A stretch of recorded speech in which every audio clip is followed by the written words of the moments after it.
Hey everyone, welcome to the Entertaining Pudding YouTube channel. Today we have a special episode. It's Entertaining Pudding and Son. My son Jeffrey's in town. He's right here. Hello. And we're going to be taking a look at one of the figures. It's his figure that we picked up today at Target. It is the McFarlane Toys Batman, the Animated Series Classic Batman. It's part of the Jonah Hex Build-A-Figure wave. And first, of course, we're going to take a look at the box here. What do you think of the box? It is awesome. It immediately caught my eye at a Target today. I love the red silhouette of Batman on the front and on the city on the side. It's just really cool. Yeah, we'll take a look at that side here. Turn it around here, as you can see, we got the Gotham City here. Got the DC logo, of course, DC Direct, McFarlane Toys, Batman the Animated Series Classic Batman. Over here, we'll take a look at the backs. That's it's all about the Jonah Hex Build-A-Figure wave. We've got this Batman, Killer Croc, Ra's al Ghul, and the Gray Ghost, which I didn't know they made a figure of. It's a really good episode. I can't remember the name of it, but it's deals with the Gray Ghost, and he's a hero from the past. You know more about it than I do. Go ahead about the Gray Ghost. Oh yeah, he interesting episode. It's been a while since I've seen it. But he was like a old TV star type hero, and he had a lot of old merchandise that he was selling, like to various pawn stores to make ends meet for rent. And it was really cool at the end because he had a redeeming story because he helped out Batman in some way. Like I said, I don't remember the whole story. Yeah, they end up working together. Yeah, something that got tied with him. Yeah, it's a really cool episode, and the figure looks like it's cool too. We haven't seen it in person out in the wild. The other side here, we've just got the classic animated series Batman. Same thing, DC.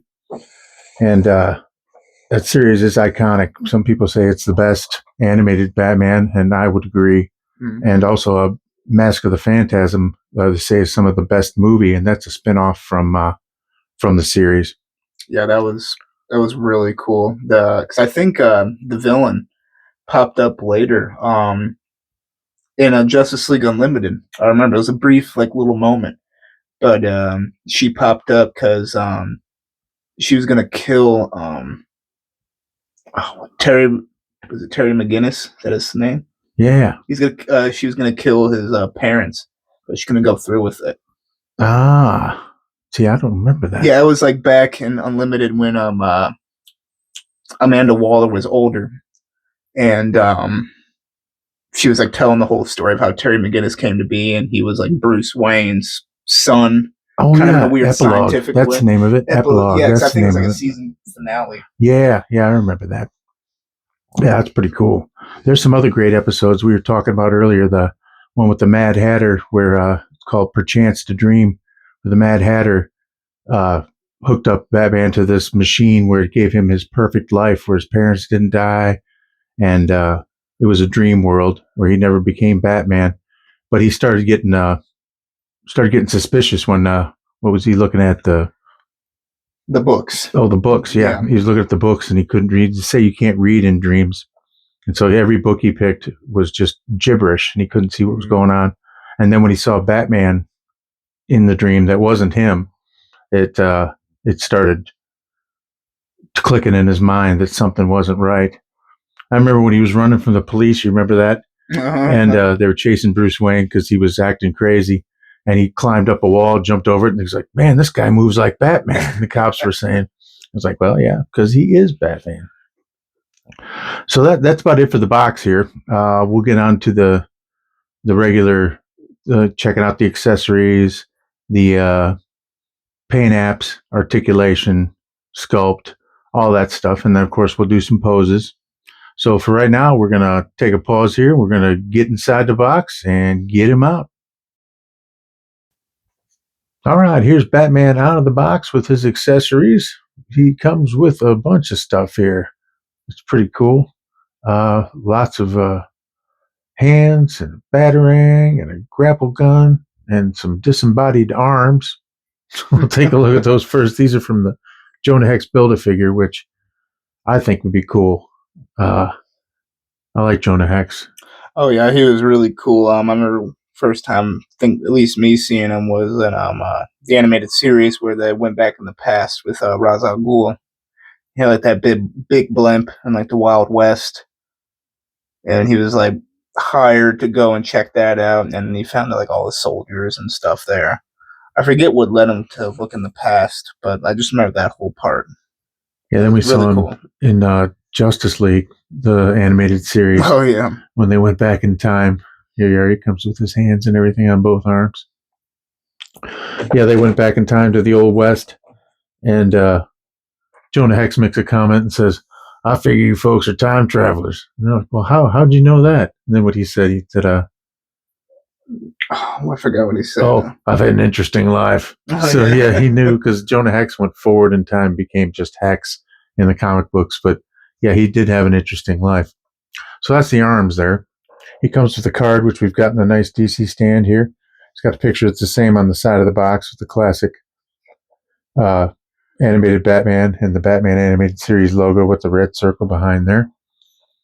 He also comes with, here's some hands. They're pretty small. This one's another grabbing hand. I think it fits that other grapple gun. What does, yeah, we tried that off camera. We've also got another kind of grabby hand, probably for the Batarang. Here's a hand with the grapple gun already within it. That's pretty cool. Yeah, that is. Yeah. So you don't have to worry about placing it in there and worry about it falling out when you're posing. And of course, the Batarang, which I'm not sold on the yellow Batarang. Yeah, it's a little too bright. Like they got the shape right. That looks cool. Yeah. But yeah, it's like it's still a cool looking Batarang, but yeah, the color's a little much. It'd be maybe gray would have been cooler if they'd wanted to do something other than just pure black. Or maybe like yellow highlights. Yeah. Down the edges. That would be kind of Yeah, cool. that would have been cool. And then we're not sure. He comes with another grapple gun, which fits in one of those hands, but I don't know why you would have this if you've already got one with it permanently in his hand. I don't know. Maybe there might be something on the belt loop that you can hook it on. We'll check that out when we do his sculpt and paint apps. We'll check that out, see if it fits somewhere. So that's about it for his accessories. He comes with a good amount. I always like extra hands. You can't go wrong with that. And with Jonah Hex Build-A-Figure, boy, I really want to. It'd be expensive, though, to get all four of the guys, but it'd be worth it to get a Jonah Hex. So that's it for his accessories. And next, we'll check out his sculpt and paint apps. All right, now we'll get on with the paint apps and the sculpt, which are very simple for the animated figures. I think it's just because of the nature of what they look like on the screen. There's not a lot of shadowing or detail when they're doing the cartoon. But as you can see, look at the face. It's perfect. It looks just like the animated face. You can see the Bruce Wayne under there too if you really look. Paint is focus. Paint is very crisp. Nice shoulder work there. And of course the bat symbol. Yeah, take a look at the bat symbol. Oh yeah, it's perfect. I mean, like you were saying off camera, it was not a smudge of paint on there. It's just perfect, just symmetrical. Yeah, and even the black line all the way around. It's just, I don't know how they do it. I'm sure somebody out there knows how they do it, but I don't. Just precise, just like 3D scan or I don't know, just complicated technologies. Yeah. As far as the sculpt, he's got a little bit of musculature, of course, with the chest, and then you can see down with his stomach here and the arms. It's very simple,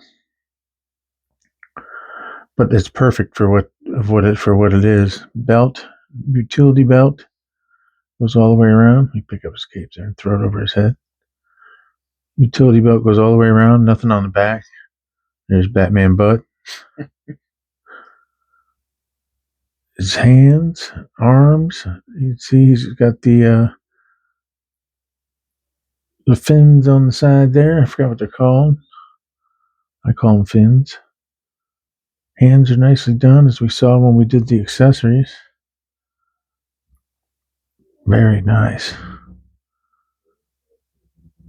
Legs, once again, very simple. Boots. Take a look at the boots there. Look how crisp that is. Oh, what's that? Oh, it's just a shadow. Very crisp paint apps around there, too. The sculpt, these are sculpts that they really can't reuse unless it's for another Batman, because you can't really put those legs on anybody else, you know what I mean? Oh yeah, like I personally own a couple of the animated figures that McFarlane has put out, and I got the black suit Superman and the Flash, and yeah, they're a little interesting to stand up, and they're definitely you can't swap them out for any other type of figures. They're really cool though. Yeah, the legs are, the feet are very small on these just because of the way the animation style is. So yeah, that's why we've got the stand back there, which is from a different figure. Because this Batman did not come with a stand, as we saw in the accessories, which I thought was kind of, I don't know. I know, that was a major bummer. I thought they almost always come with a stand, and it was very unfortunate. But guess I have to find a way to balance it. Yeah, even with those skinny feet. Mm-hmm. Well, that's really about it for his paint apps and sculpt. As we said, though, it's perfect for the animated series. Next, we'll get on to his articulation, which is kind of limited. Well, we might as well just do it right now. See his head. His head could go 360. I don't want to push it, though, but you can move it back and forth. And the arms, they don't go out at all. I mean, maybe that much. I don't want to break them. But they do a 360 around. And there's a little bit, yeah, right there at the elbow, there's some articulation. And of course he can, oh, not much, about 45 degrees that way. See, I think they're mainly meant for static display almost, with very limited posing opportunities, which we'll do as much as we can. The other arm's the same. Torso, you can go 360. I'm not going to do it though. Legs too. Yeah, we were talking about the legs there. They kind of, they go out, but I don't know. Yeah, we were messing with it a bit off camera. It was just a little sketchy. We didn't want to, bend them out too far, bend them forward or back. Yeah, they'll pop out or snap. There they go. Let me get his arm out of the way. See, they don't go backwards or forwards much at all, which will be interesting for posing. I don't know what we're going to do. We'll show you. Knees. He's got double jointed knees though, which is, let me get the cape out of the way. Love that cape. Yeah, the cape. Yeah, we'll get to that next year. Articulation on the knees is pretty good. Feet point right down. They can go up that far. I don't think they pivot all the way around. Oh, that's okay. There's articulation right there at his shin for the boots. That's why those paint apps were so crisp, because it's a separate piece. Yeah, that explains that. Now the cape, of course, cloth goods capes are the best. Oh, it's just awesome. Yeah. Let me get that off of him there. I remember at first at Target, we thought it was plastic at first, which, still would have been fun. But then I saw it moving in the box and like, oh, it's cloth. Yeah, look at that. The nice. It's awesome. Half moons cut out of there. There's a word for that too. I can't remember what it is. It's not scalloping. I can't remember what it is. But you can put it over his shoulders a little bit to make him a little more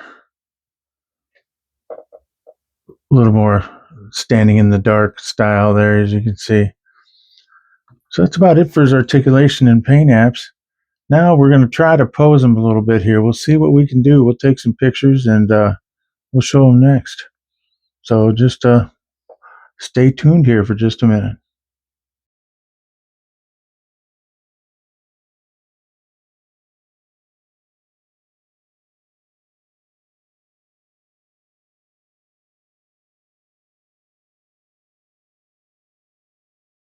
Well, that's going to do it for this episode. We were able to get him to do a couple poses that didn't look so bad. I'd like to thank Jeffrey for being here and helping out. He did a lot of the posing.